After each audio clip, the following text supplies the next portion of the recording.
Good afternoon, everyone. I'm Christian Joshua Castillo, and I shall be the first reporter for Group 4. On today's report, we will discuss about laws and regulation on e-commerce, examples of e and m-commerce, and finally, applied business information systems. Without further ado, let's get started.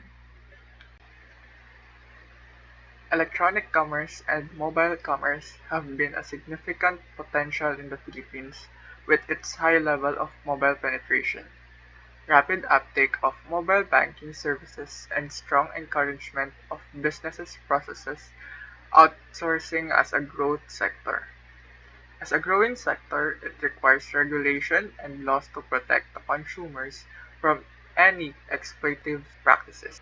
In this lesson, I will talk about laws and regulation regarding e-commerce in the Philippines and example of electronic and mobile commerce. Electronic Transactions Law. The Electronic Commerce Act 2000 is based on the Ancestral Model Law on Electronic Commerce, 1996.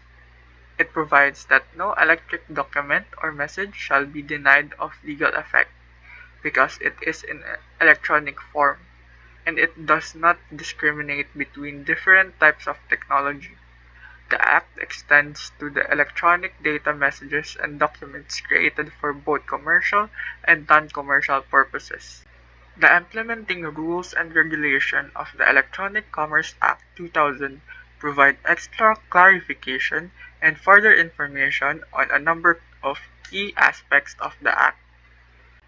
The Act also set out legal rules for admissibility of electronic documents or messages into evidences and the onus proof of providing an electronic document has not been tampered with, and other procedural matters relating to using electronic data as evidence. Now let's talk about consumer protection. The Philippines does not have any dedicated consumer protection legislation for e-commerce. However, a section of Electronic Commerce Act 2000 provides some recognition of the need for consumer protection in the electronic environment. Section 33 of the Act. It notes that violation of the Consumer Act 1991 and other relevant or pertinent laws committed using electronic data messages or electronic documents are to be penalized according to the same penalties available under those laws. The Consumer Act is the Philippines' main consumer law focusing on protection against deceptive, unfair, and unsociable sales practices, as well as ensuring consumers have adequate access to redress. Technically, provisions does not add tailored or further consumer protections for e-commerce but reaffirms the applicability of consumer legislation to electronic transactions, which has been already facilitated by functional equivalence provisions in the Act. In 2008, the government issued Joint Department Administrative Order 01, which prescribes the rules and regulation for consumer protection in a transaction covered by the Consumer Act of the Philippines. Through electronic means under the E-commerce Act, the regulation aims at protecting consumers during online transactions, especially on purchases of products and services. It covers both local and foreign-based retailers and sellers engaged in e-commerce. Now, moving on to privacy and data protection. The Philippines has comprehensive privacy law in place, the Data Privacy Act 2012. This is one of the most modern privacy laws in the region, incorporating a mix of guidance from the European Union, APEC, and OECD. One of the interesting features of this law is the large number of criminal offenses that it creates. Most privacy legislation is based on administrative or civil infringement, adjudication, mediation, and conciliation rather than criminal offenses. Next up, online content regulation. Some basic provisions regulating online content are included in the cybercrime legislation. This includes provisions restricting access to materials promoting prostitution and child pornography with the aid of computer or computer networks. Cybercrime and cybersecurity. Comprehensive and detailed provisions are contained in the Republic Act number 10175, the Cybercrime Prevention Act 2012. This act claims to address legal issues concerning online interactions and the Internet in the Philippines. Cybercrime is also partly dealt with in the provisions of the Electronic Commerce Act, stating that hacking, cracking, or unauthorized access using computer in order to corrupt, alter, steal, or destroy electronic data are all offenses. Online Dispute Resolution and Domain Name Regulation. A circular issued by the Philippine Intellectual Property Office provides that domain names are registratable with the IPO in the same manner that services marks can be registered. The standard can be used to register domain names in the same standard used to determine the registrability of marks under Section 123 of Intellectual Property Code. This includes that domain name cannot resemble another registered domain name in a manner that is confusing or likely to deceive, and the domain name cannot be identical or confusingly similar to a well-known internationally or locally domain name. .ph is the official domain registry of the Philippines. A number of conditions contained in .ph policies and standard form agreements are imposed by .ph on those wishing to use a .ph domain. An institutional system for alternative dispute resolution has been created in the Philippines by Alternative Dispute Resolution Act 2004. The Act also creates an Office of Alternative Dispute Resolution whose objective is to promote and expand the use of this method of settling disputes among the public and the private sectors. Now let's move on to the examples of E and M commerce. E-commerce is an umbrella term for selling and buying online, while mobile commerce or M-commerce is a subcategory of e-commerce that focus on purchasing via mobile devices. Famous E and M commerce in the Philippines. Zalora, Shopee, Lazada, Carousel, eBay, Globe Online Shop, GCash, Union Bank Online, CIMB Bank, and Facebook Marketplace. Thank you for listening, and that will be all for my part. Next up is information systems used in businesses and organizations. Definition: the Management Information System, or MIS, is the discipline covering the application of people, technologies, and procedures collectively called information system to solving business problems. It is a planned system of collecting, storing, and disseminating data in the form of information needed to carry out the functions of a management in terms of planning, controlling, and decision making. The objectives. There are 5 objectives that must be fulfilled in management information system. These are data capturing, processing of data, storage of information, retrieval of information, and dissemination of information. Data capturing. MIS capture data from various internal and external sources of organization. Data capturing may be manual or through computer terminals. Processing of data. The captured data is the process to convert into required information. Processing of data is done by such activities as calculating, sorting, classifying, and summarizing. Storage of information. MIS stores the processed or unprocessed data for future use. If any information is not immediately required, it is saved as an organization record for later use. Retrieval of information. MIS retrieves information from its stores as when required by various users. Dissemination of information. Information, which is finished product of MIS, is disseminated to the users in the organization. It is periodic or online through computer terminal. Characteristics of MIS. Systems approach. The information systems follows a system approach. Systems approach means taking a comprehensive view or a complete look at the interlocking subsystem that operate within an organization. Management-oriented. Management-oriented characteristics of MIS implies that the management actively directs the system development efforts. For planning of MIS, top-down approach should be followed. Top-down approach suggests that the system development starts from the determination of management's needs and overall business objective. To ensure that the implementation of systems policies meet the specification of the systems, continued review and participation of manager is necessary. Need-based. MIS design should be as per the information needs and managers at different levels. Next is the exception base. MIS should be developed on the exception base also, which means that in an abnormal situation, there should be immediate reporting about exceptional situation to the decision makers at the required level. Next is the future-oriented. MIS should not merely provide past of historical information.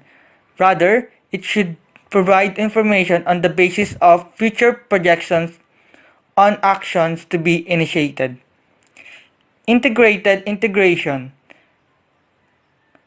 is significant because of its ability to produce more meaningful information. Integration means taking a comprehensive view or looking at the complete picture of interlocking subsystems that operate within the company. Next is the common data flow. The common data flow includes avoiding duplication, combining similar functions, and simplifying operation wherever possible. The development of common data flow is an economically sound and logical concept, but it must be viewed from practical angle. The long-term planning. MIS is developed over relatively long periods. A heavy element of planning should be involved. Subsystem concept. The MIS should be viewed as single entity, but it must be broken down into digestible subsystems which are more meaningful. Central database. In the MIS, there should be common data base for the whole system. Good day. This is Erickson G. Hernan, and I am going to continue the discussion about the Management Information System, or MIS. In this video, we are going to tackle the limitations and benefits of MIS. Also, we are going to identify the types of MIS. And lastly, we will be going to have the understanding on the importance of MIS in an organization. An organization benefits immensely by using an MIS. So this fully automated system enables the organization to record, process, and tabulate all of its business dealings and transactions. Also, the information collected makes it possible to make necessary changes and improvements to the gray areas. So let's have an example. The organization can compare actual and projected sales and take steps to correct any deviations. By using a good MIS, the top management of the organization is able to make informed decisions. The data present in the MIS is studied and analyzed objectively, and the organization is able to choose the best trade-off for its operations, sales, and other functions. Also, they can judge whether their resources are being used correctly. MIS facilitates a two-communication process in the organization. First, the top management communicates to its employees what is expected of them and how they must accomplish the task entrusted. Second, the employees in return freely discuss their problems and concerns. However, MIS is heavily technology-driven and therefore lacks a human element. The information represented by this MIS is often rich in nature. The expertise of humans is needed to analyze the information presented and to make decisions accordingly. And that was the discussion for the limitations and benefits of MIS. This time, we are going to identify what are the types of MIS. To better understand management information system, let's look at the different types of information system. To be specific, there are 4 types of MIS, and we will discuss one by one thoroughly. First, we have the TPIS, or the Transaction Processing Information System. It is the most elementary, or the most basic. This methodology processes routine, mundane, and recurring business transactions. The system can also be used to cancel or modify transactions done in the past if the need arises. One property of this system that enables them to work effectively is the ability to accurately record multiple transactions, even if the different transactions take place simultaneously. They are built to be able to handle large volumes of transactions. For the examples, these include the stock control systems, payroll systems, and order processing systems, and etc.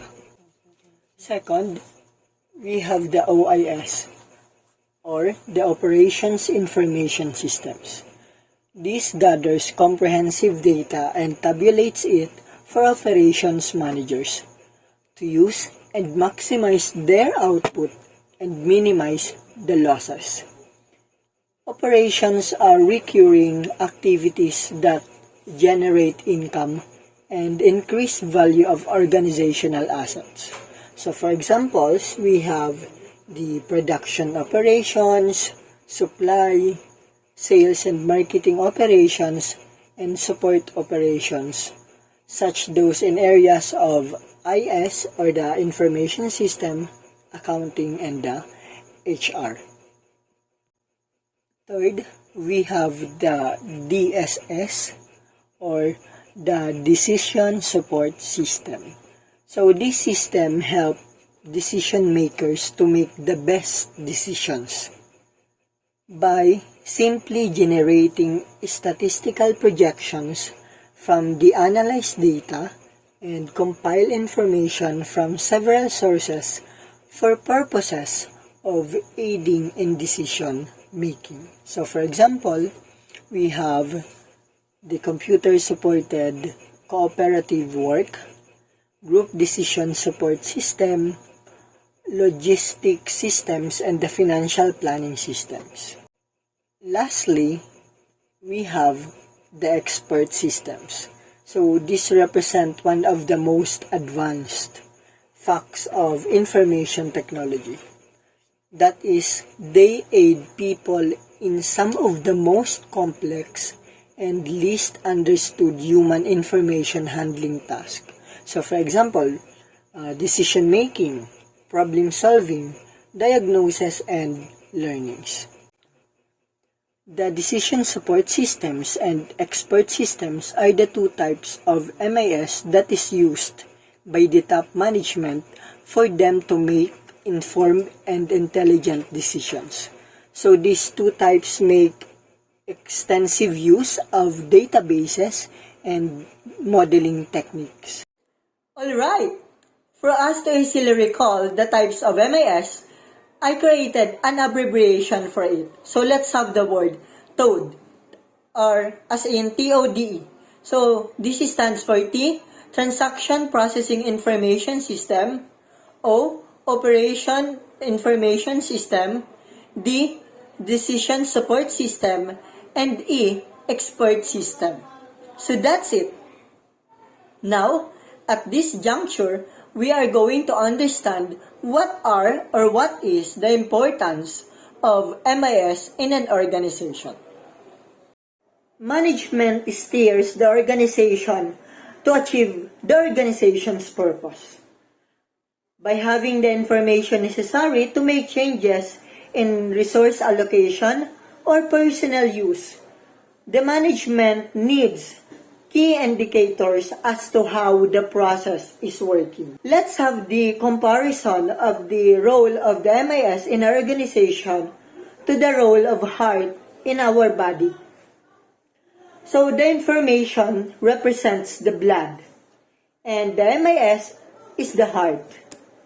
In our human body, the heart plays the role of supplying pure blood to all the elements of the body, especially including the brain. So the heart works faster and supplies more blood when needed. This regulates and controls the incoming impure blood, processes it, sends it to the destination in the quantity needed. Therefore, it fulfills the needs of blood supply to our human body in normal course and also in crisis. The MIS plays exactly the same role in the organization. The system ensures that an appropriate data is collected from the various sources, processed, and sent further to all the needed destinations. The system is expected to fulfill the information needs of an individual or a group of individuals, the management functionaries, which is the managers and the top management. Management information systems provide regular information to managers to allow them to make decisions which is based on data rather than guesses. Certain data and analysis can play a very useful role in making good decisions about where and when to use human and other resources to achieve the mission of an organization. Thus, managers with quality MIS are able to make decisions from an informed stance rather than a haphazard one. For us to have a deeper understanding about the importance of MIS in an organization, here are the following questions that can be answered through MIS. Would it be better to add staff at the beginning or end of a manufacturing process? How do we choose the most efficient way to use our space? Do we need more patient exam rooms or a bigger lab? How much inventory should I store and when do I order more stock? And what hours have the most customers so I will have an adequate staff to serve them? Indeed, organizations today cannot survive and grow without properly planned, designed, implemented, and maintained MIS. It has been well understood that MIS enables even small organizations to more than offset the economies of scale enjoyed by their bigger competitors, and thus helps in providing a competitive edge over other organizations. And that concludes my discussion for today. Thank you so much and keep safe. Good afternoon. I'm Aisel Gapas and I'm going to discuss Transaction Processing Information System.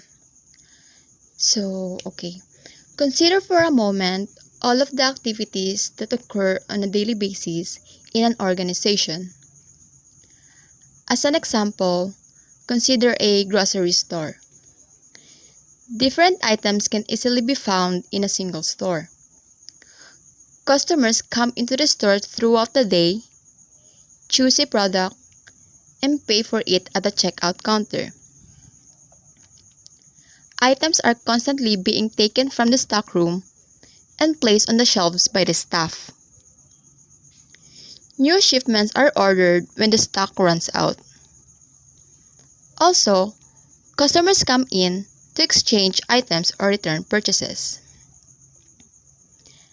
All of these activities are referred to as a transaction. Transaction is any business-related exchange. It is an event that generates or modifies data that is eventually stored in an information system. Some examples of these are purchase at store, withdrawing money from bank, and making payments. And keeping track of this transaction requires a transaction processing information system. Transaction Processing Information System, or TPS, is a computerized system that performs and records the daily routine transactions necessary to conduct the business. They serve the organization operation level. This gathers data from transactions and events that are recorded by employees at the operational level. It is in charge of sorting, listing, merging, updating, storing, modifying, and retrieving data about transactions that have occurred within an organization. With this, it creates detailed lists, reports, and summaries for other levels of management to use. Examples include systems that manage sales order entry, airline or concert reservations, payroll, employee records, manufacturing, and shipping. To give you a better understanding, let us consider a customer buying a concert ticket. While the customer enters his or her payment information, the system holds the ticket for him or her, preventing other customers from purchasing it.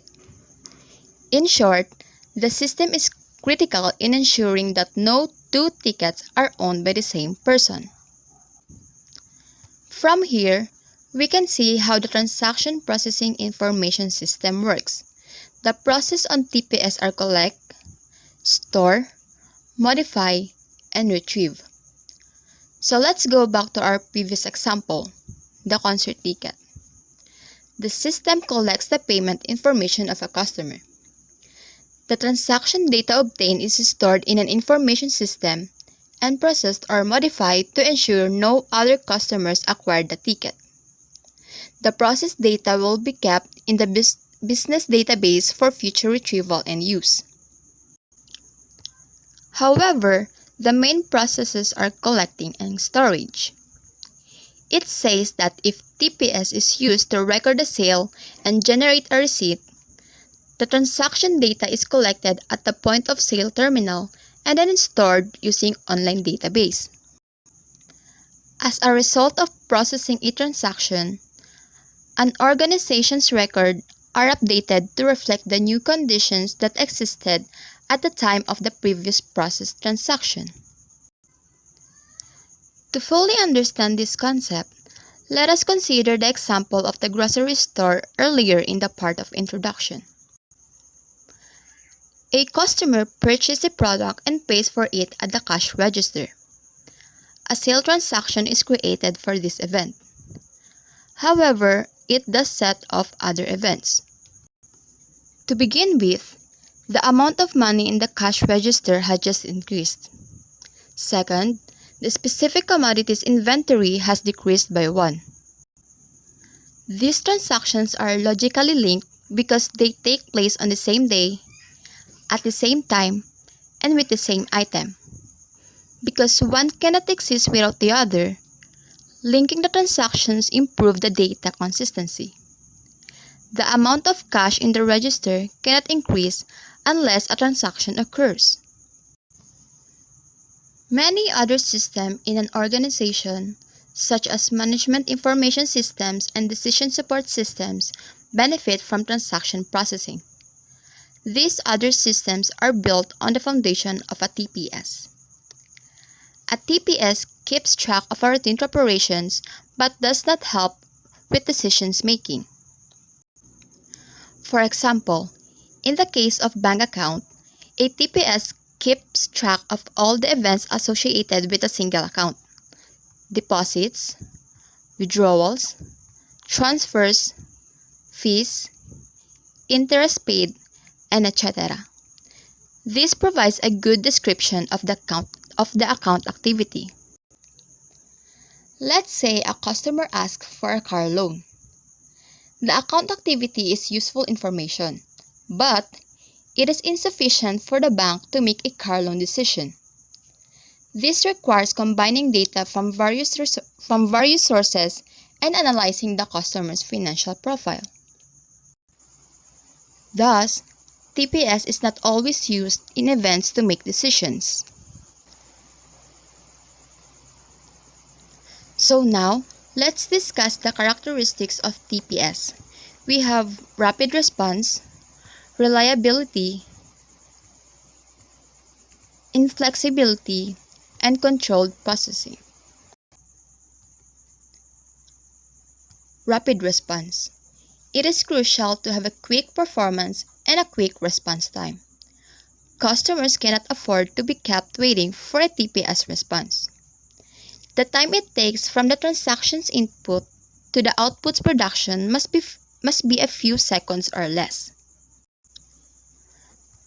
Reliability. Many businesses place a high value on their TPS. The business will be disrupted or even shut down if there is a breakdown. A TPS failure rate must be extremely low in order for it to be effective. If a TPS fails, it must be possible to recover quickly and accurately. This makes well-designed backup and recovery procedures essential. Next, inflexibility. Regardless of the user, customers, or time of a day, a TPS wants every transaction to be processed in the same way. There would be too many opportunities for non-standard operations if a TPS was flexible. A commercial airline, for example, must consistently accept airline reservations. Accepting different data from different agents would be a problem. Lastly, controlled processing. The processing in a TPS must support the operations of an organization. For example, if a company assigns roles and responsibilities to specific employees, the TPS should enforce and maintain this requirement. By reducing the number of times data must be handled and providing timely database updates, a TPS helps an organization save money. There are two types of transaction processing: batch processing and real-time transaction processing. In batch processing, the processing of transactions takes place over batches, which means transactions are collected, combined, and grouped in batches. Batch processing is advantageous for businesses that require large amounts of data to be processed with limited resources. It usually follows the first-in, first-out rule. Some examples of batch processing are payroll of employees. Batch processing is better for payroll because it allows you to calculate all of the employees' salaries at the end of the month. Daily report. In the manufacturing industry, daily operational statements for the production line are required. For maintaining records, use the batch system to generate the daily report. And other examples are payment by check, credit card transactions, and etc. So this is actually how the batch transaction processing works. Firstly, the transactions are collected and organized into batches. So as we can see there, we got transaction 1, 2, 3, and 4. They are then all entered into the transaction file. And all the data within this period, all the transactions that take place go into this transaction file. This transaction file is saved and stored somewhere on the network. It can be saved either online or in a database or some sort of storage. When the specific date comes for the batch processing to take place, it then occurs and it gets updated into a master file. So now, all these transactions that have taken place over the past days or weeks, they all get processed. And then the master file gets updated that it has now occurred and everything's up to date. So what are the advantages and disadvantages of this type of transaction processing? One of the advantages is faster and lower costs, because it lessens the need for human oversight of physical hardware such as computers. Operational costs such as labor and equipment are reduced. Personnel can focus on other tasks because it is designed to be quick, efficient, and error-free. Another one is hands-off approach. As previously stated, this system allows managers and other key personnel to focus on their own tasks rather than spending time supervising batches. When a problem arises, an alert is sent. Workers can take a hands-off approach to batch processing as a result of this.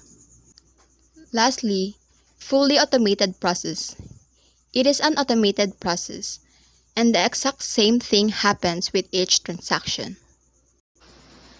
The disadvantage, on the other hand, are all processing must wait until a scheduled time. The scheduled time is predetermined.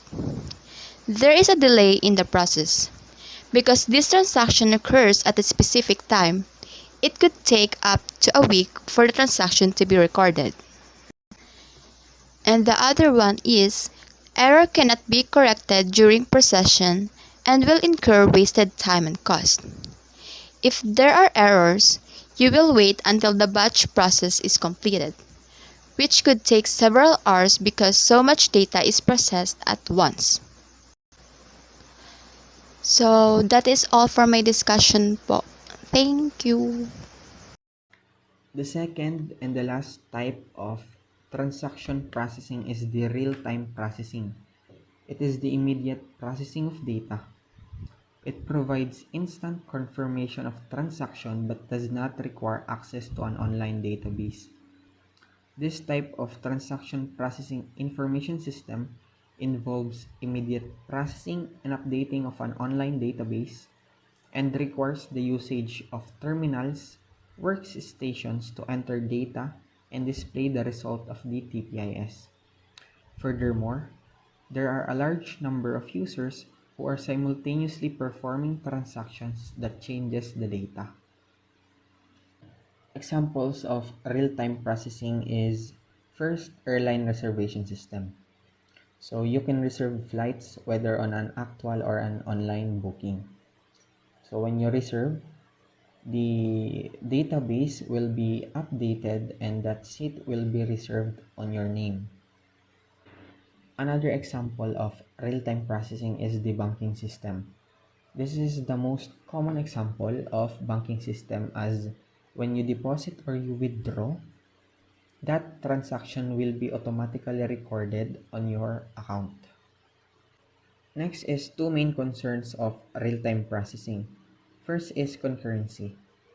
It ensures that two users cannot change the same data at the same time. For example, on airline reservation system, if an airline ticket agent start to reserve the last seat on a flight, the other agent cannot tell another passenger that the seat is available. Next is atomicity.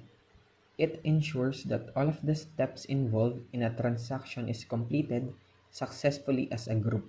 If any step fails, no other step should be completed. For example, a banking transaction may involve two steps: withdrawing money from check account and transferring it into a savings account. If the first step succeeds, then the second step must succeed, otherwise the entire transaction is abandoned. This ensures the transaction isn't recorded twice and transfer only once. Shown below is the diagram of real-time processing. So once transaction is occurring, it updates the online computer database. Next is the main disadvantages of real-time processing. So the first one is expense.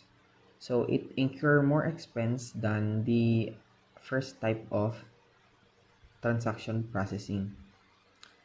Next one is it requires hardware and software.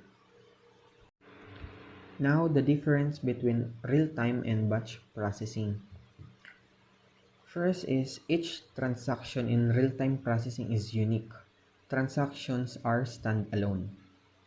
Next is real-time requires the master file to be available more often for updating and reference. Data is not available all time for batch. Next is real-time has fewer errors as transaction data is validated and entered immediately. Next is more computer operators are required in real time as operations are not centralized. Last one is real time is difficult to maintain compared to batch processing. So what is the significance of transaction processing information system? One distinct importance of TPIS is ability to simultaneously process several transactions. An up-to-date transaction processing system can concurrently manage and coordinate thousands of customers' orders. This allows the business to make the selling process less complicated for the customers and also provide an online option to the customers. Furthermore, it gives businesses to ease of sales as it allows the benefit of implementing a transaction anywhere in the world. This gives the business a wider reach and enables the business to reach and gain customers from around the world. Good afternoon, this is Christian Joshua Castillo reporting Customer Relationship Management. It has the business purpose of intelligent finding, marketing, selling to, and servicing customers. CRM is broadly used term that covers concepts used by companies and public institutions to manage their relationship with customer and stakeholders. Technologies that support this business purpose include the capture, storage, and analysis of customer, vendor, partner, and internal process information. Functions that support this business purpose include sales, marketing, and customer service, training, professional development, performance management, human resource development, and compensation. Customer Relationship Management, or CRM, is a comprehensive marketing strategy to improve marketing productivity, which can be achieved by increasing marketing efficiency and enhancing marketing effectiveness through a process of acquiring, retaining, and partnering with selective customers to create superior mutual value for the parties involved. Customer relationship management has the following objectives. First is high level of customer service. Second is high level of efficiency. Third, low level of operating costs. And fourth, aiding the marketing department. However, to summarize the objectives of CRM implementation, the two main goals of CRM is cost reduction and sales increase. Types of CRM. Collaborative CRM system. Collaborative CRM ensure all teams have access to the same up-to-date customer data no matter which department or channel they work in. Not only customer support have all the information, but also the marketing and the sales team. On the other hand, agents in call centers have updated data on customer interactions that happen over email or the phone. That integration between departments and channels saves customers from the dreaded experience of repeating themselves each time they talk to a new contact. Each employee they interact with can quickly pull up a record of all past interactions with the customer to consult and learn relevant data. Operational CRM systems. Operational CRMs help streamline a company's processes for customer relationships. They provide tools to better visualize and more efficiently handle the full customer journey, even if it includes a high number of touchpoints. It starts from their first interaction with your company's website through the whole lead management process as they move through the sales pipeline and continues with their behaviors once they've become a customer. Operational CRM systems typically provide automation features. Marketing automation, sales automation, and service automation offload some of the work your employees would have otherwise have handled. It opens up their schedule for more creative and personal aspects of their job, the stuff that needs a human touch. It makes it much easier for growing companies to continue and provide top-notch service to scale. Analytical CRM systems. Analytical CRM's primary focus is to help you analyze the customer data you have to gain important insights. Digital tools and platforms now make it easy to collect large quantities of data. But data analysis, the step required to turn the data into something useful for your company, is a difficult feat. In fact, estimates suggest that over half of the data collected by companies never gets used. Your customer data is too valuable for that. An analytical CRM provides features that help you see trends in how your customers behave.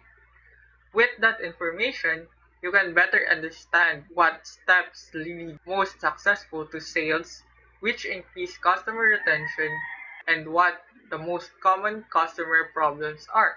Good day everyone, I am Elaine Dolyesin and I am going to tackle about the CRM process.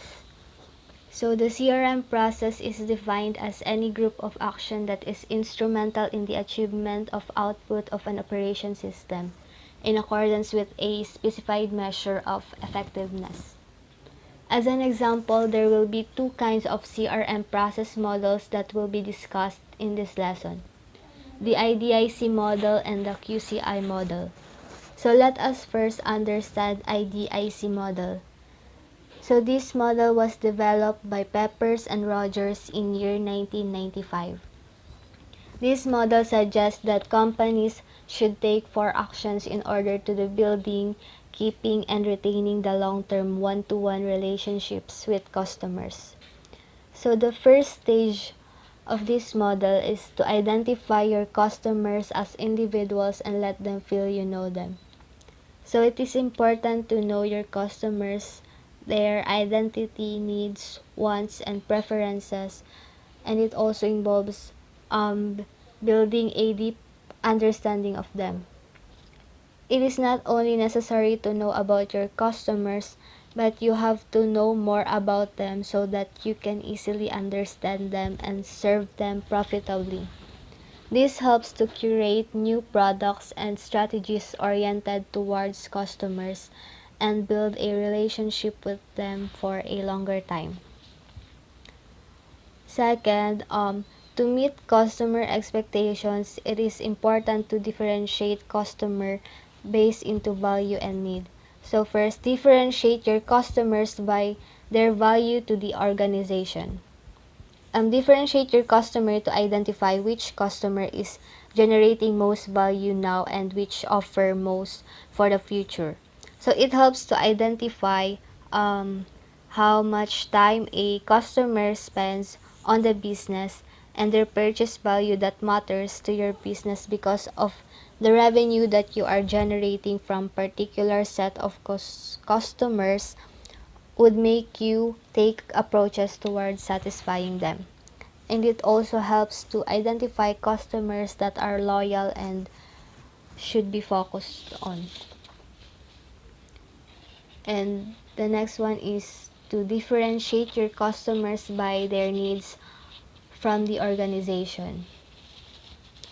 Different customers have different needs, and serving them in a profitable ways need more knowledge about their needs. Differentiating existing customers on the basis of their needs helps to strategize promotions. So differentiation could be understood as segmentation also. So it is about creating multiple segments based on the customer's need and preferences and the value they are giving to the organization. And the third one is interaction. Um, Interact with the customers according to their values and their needs. So the company must emphasize their interaction with the customer to ensure that they understand customers' expectations and their relationship with a brand. The company must consider interaction with customers according to their needs and value that they are providing you. Interaction directly with customers makes believe that company has a concern with them and company wants to serve them individually. These efforts make customers loyal and help the company to build a long-term relationships. And lastly, customize your products and services to customers' needs. So customization after all these things is the last step because after you have identified your customers, you already know the needs and preferences of your customers. After you have segmented, you know what segments to be created, and then you have interacted with the customers to understand their values. Finally, you can customize your product and services to customers' needs. So let us now move towards this another model of CRM, which is the QCI model. QCI stands for Quality Competitive Index. The QCI model is also a product of a consultancy firm. The model's authors prefer to describe their model as a customer management model, omitting the word relationship. At the heart of the model, they depict a series of activities that companies need to perform in order to acquire and retain customers. The model features people performing processes and using technology to assist in those activities. This model includes the series of activities related to employees, people and organization, and technology as well. It focuses on three main activities, the acquisition, retention, and penetration. According to this model, relationships process with the external environment because when a customer wants to start selling process or wants to interact with the organization, external environment directly affects the customer experience. External environment also affects the planning process of the organizations. Now, as you can see in the figure that customer experience affects three activities future: customer proposition, customer management activity, and measurement. For customer proposition, it means something that a company offers to the customer against the price. It is a business or marketing statement that describes why a customer should buy a product or use a service.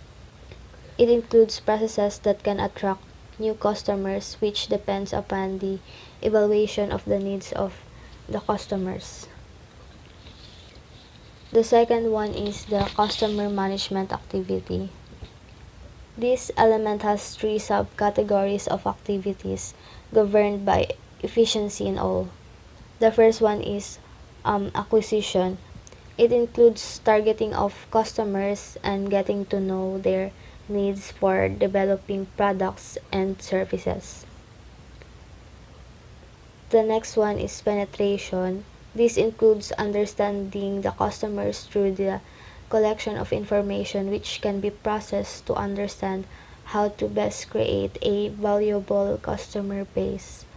And the last one is retention. This can be done through value development as well as through win-back strategy. This strategy serves as a retention process and an acquisition process. Finally, measurement process also affects the customer experience. It involves the assessment of the process to ensure continuous improvement of the customer management process. As you can see from the magnified version of Inner Circle, many activities are involved to acquire and retain customers. The QCI model also considers the people and technology involved. with keeping the whole system going. Although QCI has replaced the word relationship in CRM, this model still starts and ends with people. Infrastructure deals with the organization in a sense of technology, customer information, and process management. One big thing is that each activity, people, organization, process, and technology have a dual effect and intercorrelated with each other. The QCI model provides a detailed process of how to establish a connection with customers, how to interact with them, and customer management. The model also accepts the role of external environment in impacting customer experience and provides an understanding of how to counteract any negative aspects by making sure the foundation of the CRM processes. And lastly, the significance of CRM in organizations. So CRM is not just a technology but rather a comprehensive approach to an organization's philosophy in dealing with its customers. This includes policies and processes, front of house customer service, employee training, marketing, systems, and information management. Hence, it is important that any CRM implementation considerations stretch beyond technology towards the broader organizational requirements. The objectives of a CRM strategy must consider a company's specific situation and its customers' needs and expectations. In addition, CRM helps businesses learn about their customers, including who they are and their purchasing histories. Effectively using CRM can also provide a strategic advantage. It allows businesses to become more efficient by organizing and automating certain aspects of the business, as well as allows businesses to optimize their customer interactions. And that would be all. Again, this is the work of Group 4. Thank you for listening. Have a good day, everyone.